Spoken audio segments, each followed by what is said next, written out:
My wife denied me intimacy every night after our wedding for a whole month. When I confronted her, she said, "My body, my choice. You have no right." So I filed for the marriage to be dissolved by the court. What happened next was rather unexpected. The night I truly snapped started with a red dress. Not just any red dress. The one I bought her.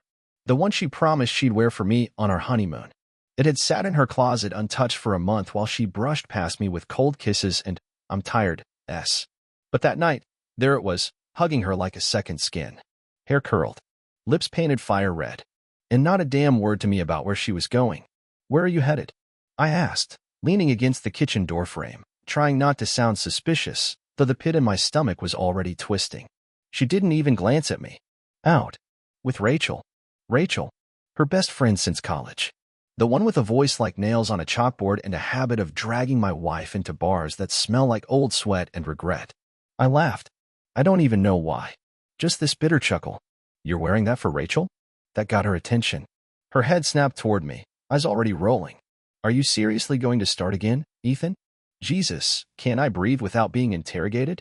"You can breathe," I said, stepping into the room. "But can we talk about the fact that you haven't touched me in a month?" "Not once. Not even when I tried to hold you." She turned around fully now, arms crossed. "Oh, so that's what this is about?" "My body, my choice. I'm not some damn vending machine. Just because you put a ring on my finger doesn't mean I owe you anything." I stood there stunned. 1 month married, and she was already spitting out courtroom slogans like a defense attorney. "I'm not asking for anything you didn't promise, Haley. I'm asking why you suddenly shut me out the second we said, 'I do.'" She grabbed her purse without answering and walked straight past me. "I'll be back late," she muttered. "Don't wait up." I didn't wait up, but I also didn't sleep. I sat in that dark living room like a ghost in his own house, watching the clock. 11 p.m. Midnight. 1:20 a.m. At 2:08, the headlights hit the wall. She came in giggling. Hair messy. Lipstick faded. She smelled like cologne, and it wasn't mine. I didn't say a word. Just watched her stumble down the hallway and lock the bedroom door behind her. Locked. That's when I stood up and grabbed my laptop. It took me 20 minutes to find what I didn't even know I was looking for. You ever get that sixth sense? Like your gut starts screaming louder than your thoughts? I typed in her email. We shared a streaming account, and I remembered the password was the same. One quick login, and there it was, her backup Google account. Open tabs, shared folders, synced messages. And right there, in one of the folders labeled Work Projects, was a series of screenshots. A chat log. Dozens of pictures. I clicked the first one, and my chest nearly exploded. Her. With someone else. Not just with, but on top of. Her hair in a ponytail, the red dress hiked up, smirking at the camera like she was proud of it. Proud of cheating on me. Proud of playing me like a joke. The messages were worse. He doesn't even touch me right. I fake everything. He's so boring. Like a walking paycheck. Marrying him was a move. I'm playing chess. He's still figuring out checkers. My hands were shaking. My throat burned. My heart? It wasn't broken. It was being butchered, piece by piece. She came out of the room in the morning, yawning, phone in hand. "Can you make coffee?" I looked at her like I'd never seen her before. And maybe I hadn't. I stood up, grabbed the envelope from the drawer, and slid it across the counter. Her name was on it. She raised an eyebrow. "What's this?" "Application for annulment. I filed it this morning." Silence. Then a smirk curled her lips. "So now you're throwing tantrums like a child?" "No," I said calmly. "Just tired of playing your game." She picked up the envelope, tore it in half, and threw it in the sink. "You really think you can walk away that easy?" she whispered. "You have no idea who you married." She walked out again that evening, slamming the door like she owned the world. But she'd made one mistake. That folder? Those screenshots? I'd already printed everything. What happened next wasn't just unexpected, it was war. I didn't go to work the next day. I couldn't. I sat at the kitchen table, the photos spread out in front of me like evidence in a trial no one would believe unless they saw it with their own eyes. My hands hovered over them, trembling between rage and heartbreak. How do you go from kissing someone on your wedding night to finding out they've been straddling another man before the sheets even cooled? I didn't even know who the guy was. Some muscle-bound tool with face tattoos and a smug grin, like he knew he was stealing something just for sport. The photos weren't blurry. She wanted them to be seen by him, at least. Maybe even sent them herself. By noon, I had a plan. I scanned everything and emailed a copy to myself. Then I packed a duffel bag, called my boss, told him I was taking a week off, and booked a hotel room 10 blocks from the courthouse. I didn't want to be in that house a second longer. I left her a note on the fridge. Just 3 words. Check your email. By 3 p.m., my phone was vibrating nonstop. 15 missed calls. Voicemails that started as annoyed and quickly turned frantic. I didn't answer a single one. At 6:15 p.m., there was a knock on the hotel room door. I didn't even ask how she found me. I opened it, and there she stood, Haley, in sweats and no makeup, looking nothing like the smug siren from last night. She pushed past me before I could say a word. What the hell is this? She snapped, holding her phone up like I hadn't just sent her hard proof of her betrayal. You tell me, I said, shutting the door behind her. I'm just trying to keep up. You went through my stuff? My private files? You hacked me. I actually laughed. You sent nude shots to your lover and saved them in a public folder titled Work Projects. I didn't hack anything. You're just sloppy. She paced like a caged animal. You don't understand it. Then make me understand. Silence. Her jaw tightened. I started. And then the floodgates opened, not with truth, but with manipulation. I wasn't happy, she began. You were so clingy, always trying to touch me, like I was some prize you earned. That's marriage, Haley. That's what you signed up for. Yeah, well, maybe I changed my mind. She plopped down on the edge of the bed, arms crossed. You weren't what I thought you'd be. You're boring. Predictable. Too safe. Safe. I echoed. Is that why you called me your walking paycheck? Her lips parted, shocked that I'd read that message. You think I'm stupid? I said, stepping closer. You think you could lie to my face every night, fake your headaches, fake your affection, and I'd just keep paying for your nails and your dinners and pretending like I didn't see what was happening? I didn't mean to hurt you, she said softly. No, you meant to use me, I snapped. You just didn't expect me to catch on so soon. She got up, stepping closer, voice suddenly sweet. Look, maybe we can talk about this. Maybe I was confused. We were moving fast. I wasn't ready. I shook my head. You don't get to play the confused card after a month of lies. You don't get to rewrite the story now that the ending isn't going your way. Her face twisted again, venom showing. Fine. Be the victim. But don't think anyone's going to believe your little sob story. You want to go to court? I'll cry on the stand. I'll tell them you pressured me. That you were aggressive. I stepped back. My blood went cold. There it was. The threat. The dagger every man fears when the woman he loves turns into a stranger with a weaponized smile. I've got recordings, I said flatly. Texts. Everything. You want to go that route? Let's go. But I promise you, Haley, I'll burn everything down before I let you paint me as the villain. She didn't say anything. Just stood there. Then, slowly, she smiled again. A new kind of smile. You think you've won? She whispered. You don't know who you're messing with. I can ruin you. You want war? You'll get one. She walked to the door, opened it, and looked back one last time. This isn't over. And then she was gone. I stood there for a while. Not moving. Not breathing. Just staring at the door she slammed behind her like she owned every room she walked into. But she didn't own me anymore. This wasn't heartbreak. This was the start of something else. Something darker. Because now I wasn't just a husband. I was a man with nothing to lose. The next morning, I woke up with a single thought burning in my head. If she wanted war, she'd get it. But it would be on my terms. Quiet, precise, and devastating. I called a friend of mine, Jared. We went to college together. He's a tech guy, works cybersecurity for a private firm in Chicago. The kind of guy who knows how to dig into the corners of the internet where regular people never look. Need you to trace someone, I told him. Name's Troy Miller. Tattoos, gym rat, drives a black Mustang. Been seeing my wife behind my back. Jared didn't even flinch. Give me a few hours. While I waited, I returned to the house. I parked a few houses down, didn't want her seeing my car out front. When I walked inside, the air smelled like her perfume. Sweet, fake, a mask for something rotten. She wasn't home. Probably out screwing someone and calling it brunch. I went straight to the bedroom and opened her drawer. Letters. Notes. Receipts from a spa I never knew she went to, and lingerie I'd never seen before, tags still on. All in her size, all hidden beneath sweatpants and old t-shirts. She hadn't bought them for me. She never even intended to. My heart clenched, but I kept going. I needed to see how deep the betrayal ran. In the closet, I found a shoebox tucked behind a stack of bags. Inside, a prepaid phone. Burner. Messages from multiple guys. Not just Troy. Last night was wild. I can still feel you. You're a freak, Haley. Let's do it again Friday. Tell your husband you're working late. I'll bring the wine. My hands started shaking. Not from shock, that was gone. From fury. She didn't just cheat. She lived in it. She was addicted to the attention, the thrill, the deceit. Then I heard the door open downstairs.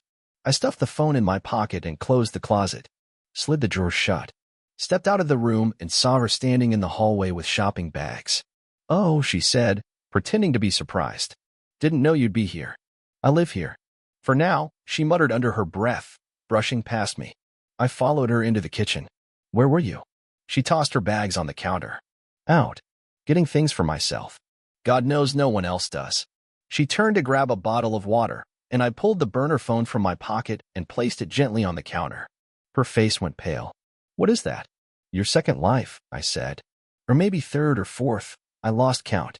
She stared at the phone like it was a gun pointed at her head. "You had no right to go through my things." "I had every right," I snapped. "I've been married to a stranger who lies to my face and gives her body to half the city while coming home to play house with me."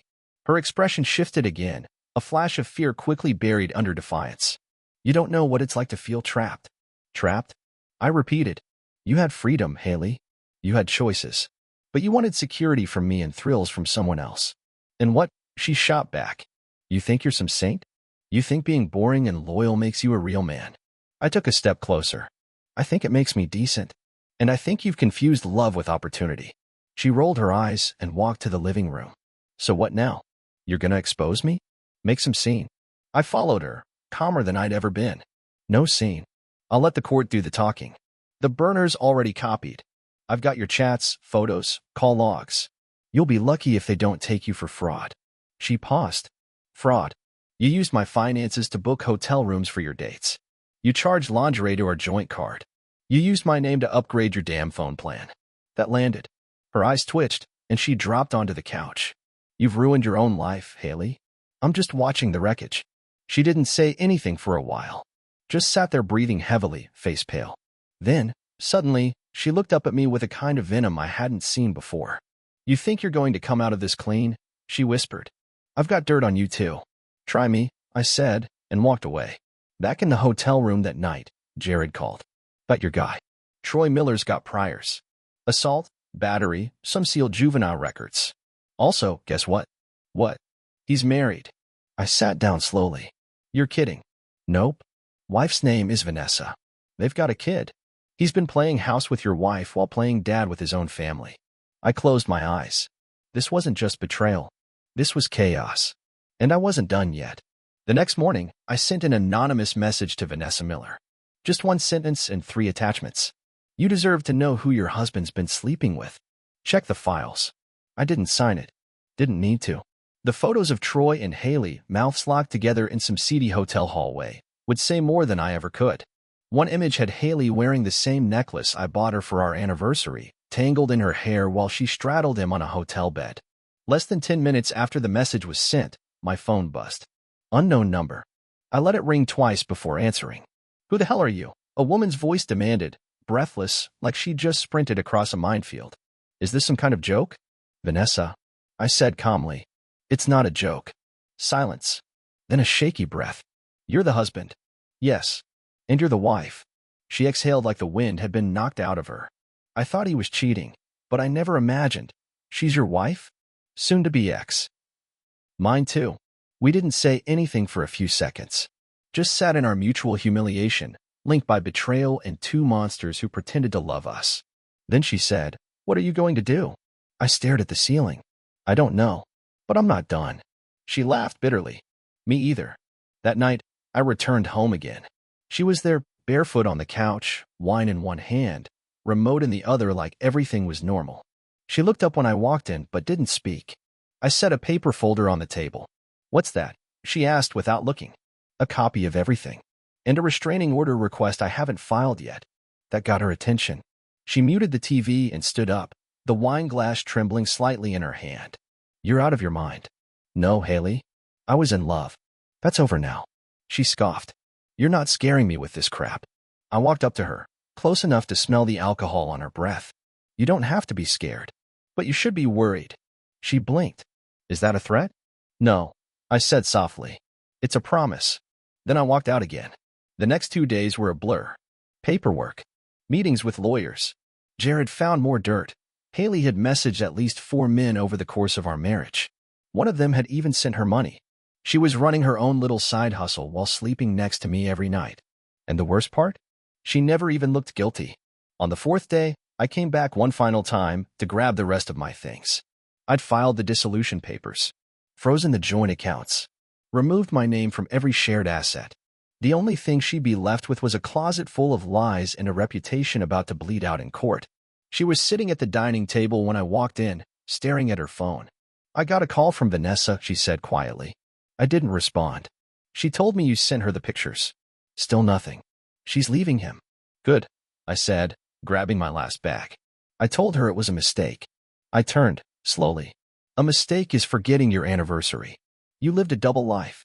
She stood, voice rising. I was miserable, Ethan. You were smothering me. No, I said, stepping forward. I was there for you. Every damn day. I gave you my name, my time, my trust. And you gave me disease. She flinched. That word hit. Yeah, I said. I got tested. You think I wouldn't? And guess what? I'm fine. Lucky me. But who knows how long that would have lasted? She looked down. Was that part of the plan too? I asked. Let me catch something while you played roulette with my life? Tears welled in her eyes. I didn't mean. Stop saying that. I exploded. You meant every lie. You meant every night you turned your back to me while sneaking off the next day to ride around with your boyfriend.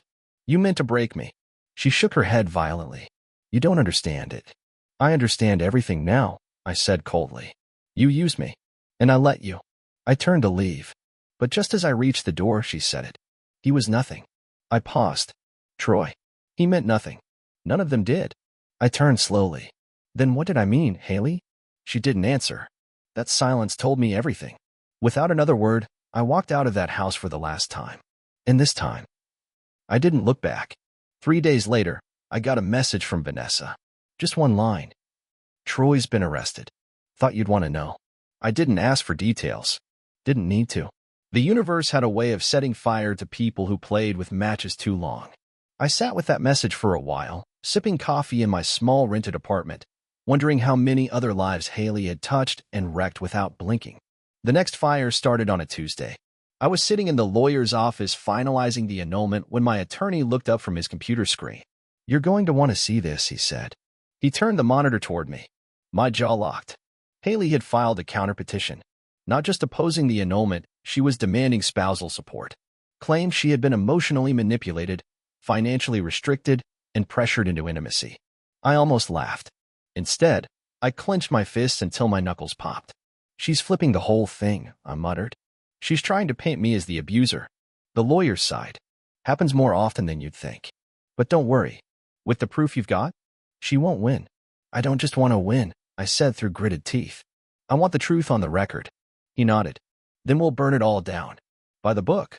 That night, I got drunk. Alone. Cheap bourbon, dim lights, and too much time in my own head. I opened the folder on my laptop, the one labeled Haley, and went through every disgusting message, every hotel bill, every receipt for drinks and dinner with guys she swore she didn't even talk to anymore. And then I saw something new. An email. Sent 2 weeks ago. Subject, don't worry, baby. I'll get the money. The recipient's name was blurred, but the message was clear. He's too dumb to see what's happening. I'm gonna bleed him dry and bounce. Just need you to wait it out. I stared at it for so long my eyes watered. All the pretending. The fake smiles. The cold shoulders. The lies. It was all part of a plan. I wasn't a husband. I was a target. The next day, I went to her job. I knew it was risky, but I needed her to see that I wasn't scared anymore. She worked front desk at a law firm downtown. I walked in, straight past the security guard, and leaned on the counter. She looked up. Her fake work smile froze. Ethan, what are you doing here? I slid my phone across the counter. Open email. Her eyes scanned it in an instant. Color drained from her face. You came all the way here to what? Humiliate me, she whispered, eyes darting around. No, I said calmly. Just to let you know that your little heist is over. I didn't mean. You never mean it, Haley. That's your whole defense, right? You just float through life breaking things you never owned. Her hand trembled as she handed the phone back. You need to leave. I will, I said. But I want you to remember this moment. Because soon, your boss will know. Your coworkers. Your family. Everyone. You wouldn't. I already did. She stood up abruptly, knocking over her chair. You bastard. I smiled. Takes one to know one.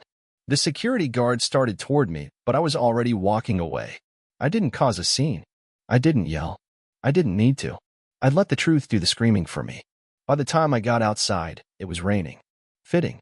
It wasn't dramatic, just quiet, cold, like the way my heart had felt for the past month. I tilted my head back and let it wash over me. For the first time, I didn't feel like I was drowning. I felt clean. And I knew one thing for sure. Haley had built her entire world on lies. Now, I was going to bury it in truth. The next week moved fast. My lawyer filed a formal motion attaching all the evidence, the burner phone logs, the hotel receipts, the email promising her lover that she'd get the money, the photos, and even a few audio recordings I had from conversations with her. We were building a case not just for annulment, but for fraud. She must have felt the ground shifting under her feet because 2 days later, I got served a notice that Haley had filed a police report against me for emotional harassment and surveillance. Unreal. I showed it to my lawyer, who didn't even blink. She's flailing. We've seen this playbook. Document everything. She's trying to flip the narrative before the truth crushes her. But what she didn't expect, what she never could have predicted, was Vanessa. The next morning, I got a call. Vanessa sounded calm. Too calm. She's been texting my husband again, she said. After everything. She begged him to tell the police you were stalking her. Said if he backed up her story, they could start over. I have screenshots. She's insane, I said. No, Vanessa replied. She's desperate. And I'm done being quiet. 2 days later, Vanessa marched into the same police station Haley had filed at. She gave them everything. Screenshots, timeline, dates, messages. It all painted a perfect picture. Haley wasn't scared of me. She was just scared of losing. That same evening, I got another message from an unknown number. Short. Choppy. You'll regret this. You think you've won, but I still know people. You're gonna wish you never met me. No name. No signature. But I didn't need one. I knew that tone like I knew her perfume, fake, poisonous, and always meant to leave a mark. I sent it to my lawyer. He responded instantly. Do not reply. Forwarded to the investigator. An investigator. Yeah, I had one now. My lawyer hired him after Haley's police stunt. The guy's name was Marcus. Former private detective, ex-military. The kind of man who spoke in few words and showed results in even fewer. 3 days later, Marcus sent me a file. Inside, timestamps, footage, statements, and the best part, an affidavit from one of Haley's coworkers, confirming she had bragged about milking the marriage until the paperwork was done. She said it in the break room, while heating up soup. That line alone was going to be gold in court. And just when I thought I'd reached the peak of this madness, it happened. I was sitting in my apartment, halfway through a sandwich, when my doorbell rang. I opened the door. Haley. No makeup. Soaked from the rain. Her hair clung to her cheeks, and her eyes were swollen like she hadn't slept in days. I didn't speak. She stepped forward. Can I come in? I didn't move. Why? Because. I need to talk. Just talk. I let her in. She stood in the middle of the room like a ghost, arms folded across her stomach, like she was trying to hold herself together. I lost my job, she said quietly. Not my problem. My parents won't talk to me. Troy got arrested and bailed himself out using my account. I didn't even know he had access. I watched her like someone observing a collapsing building, detached, fascinated, a little horrified. I didn't mean for this to happen like this. I raised an eyebrow. You didn't mean to ruin 2 marriages, defraud me, lie in court, or get your boyfriend arrested. That's a lot of accidents, Haley. She walked closer. I didn't want to be trapped. You weren't. You had choices. You chose betrayal. A pause. Then she whispered, do you still love me? It hit me like a slap. Not because I didn't know the answer, but because for a moment, for the first time since this all began, I saw her not as my wife, but as a stranger. A damaged, manipulative, toxic stranger. No, I said. I don't. She bit her lip. Tears welled. I'm scared. You should be, I said. Because the truth doesn't care if you cry. And the court won't either. She nodded. Wiped her face. then looked at me with something I hadn't seen in a long time, not anger, not smugness, but actual shame. "I'm sorry," she whispered. I nodded once. "I know." And I walked to the door, opened it, and waited. She left without another word. And I knew, right then, that whatever happened in court, I'd already won. The court date arrived with gray skies and cold wind. Fitting. Like the universe wanted everything to feel as bitter and heavy as the last few months of my life. I sat there in the front row of the courtroom, my lawyer beside me, sleeves rolled, cool as ice. Haley walked in 5 minutes late. She looked nothing like the girl I married. Her hair was flat, her eyes were dull, and the usual sharpness in her walk was gone. She glanced at me, but I didn't look back. I stared straight ahead. The judge took his seat and went over the basics. Annulment request. Allegations of fraud. Disputed claims.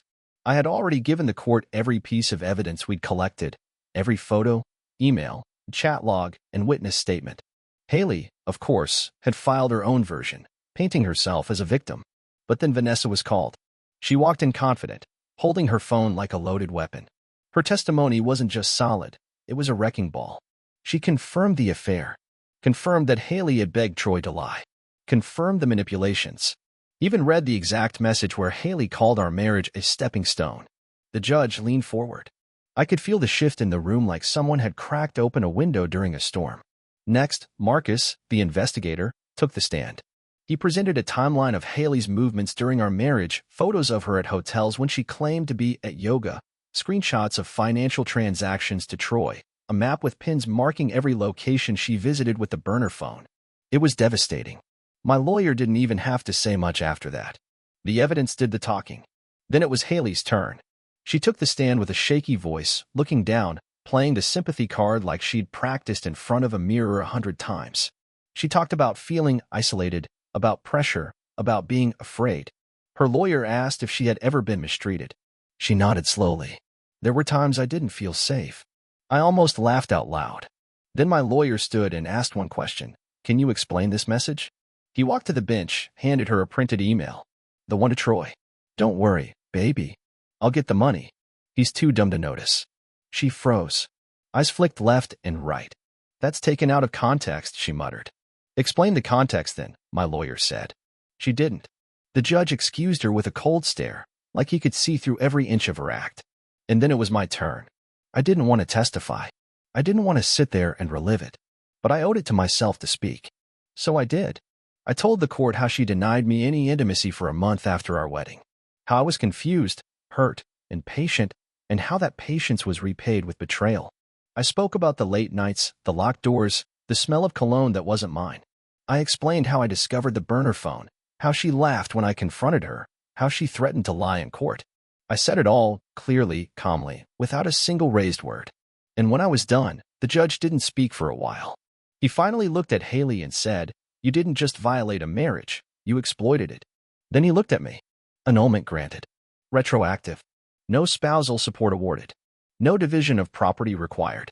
The court finds this marriage was based on misrepresentation and manipulation. It was over. Just like that. Haley sat frozen. Her face twisted between disbelief and fury. But I didn't stay to watch it. I walked out of that courtroom and into the crisp air, took a deep breath, and felt lighter than I had in months. No more pretending. No more second-guessing myself. No more sharing oxygen with someone who saw me as a transaction instead of a person. Later that evening, I opened my laptop and deleted the folder named Haley. All of it. Gone. I didn't need the proof anymore. She was behind me now, a storm I survived. And the silence that followed wasn't empty. It was peace. A month passed. The silence settled in. Not loud or dramatic. Just there. Like the world had finally taken its foot off my neck. I woke up in the mornings and didn't immediately feel that weight in my chest. I stopped checking my phone for angry messages or veiled threats. I stopped waiting for the next hit to come out of nowhere. It was strange at first, being alone. The kind of alone where you don't have to explain yourself to anyone. No one's yelling. No one's gaslighting. No one's sleeping with their back to you while texting someone else under the sheets. I moved into a new place across the city. Smaller, simpler. No shared closet. No hidden phones. No perfume lingering on pillows I never touched. I bought a punching bag. Started cooking again. Read the books I never finished because she said they were boring. And sometimes, when I passed a mirror, I'd stop and stare not to check how I looked, but to remember who I was before her. And then one day, I got an email. It was from Haley. Subject, for what it's worth. I hovered over it for a while, then clicked. It was short. You probably won't believe this, but I'm sorry. I didn't know how lost I was until I had nothing left to destroy but myself. You didn't deserve it. None of it. No manipulation. No blame. Just those words. I didn't reply. I didn't need to. Forgiveness doesn't always need a conversation. Sometimes it's just the decision to move forward without dragging the wreckage behind you. And I did move forward. I started seeing someone, months later. Slowly. Carefully. Someone who didn't play games. She asked questions, listened when I spoke, and didn't flinch when I told her the story, not for sympathy, just honesty. And for the first time, I saw what love was supposed to look like. Not something you survive, but something you grow in. If I could go back and undo it all, would I? Honestly, no. Because pain sharpens you. It shows you who you are when everything safe is stripped away. I learned how much I could endure. I learned that being kind doesn't mean being weak. And I learned that no matter how convincing someone's smile is, your gut is rarely wrong. So here's my advice. If you feel the shift, the silence, the avoidance, the cold shoulder with warm lies, pay attention. Don't let love blind you to betrayal dressed up in lipstick and lace. And if it happens, don't break. Build. Stronger. Smarter. Sharper. Because some people are meant to love you, and some are meant to teach you how to love yourself again. She was the latter, and I'm better for it.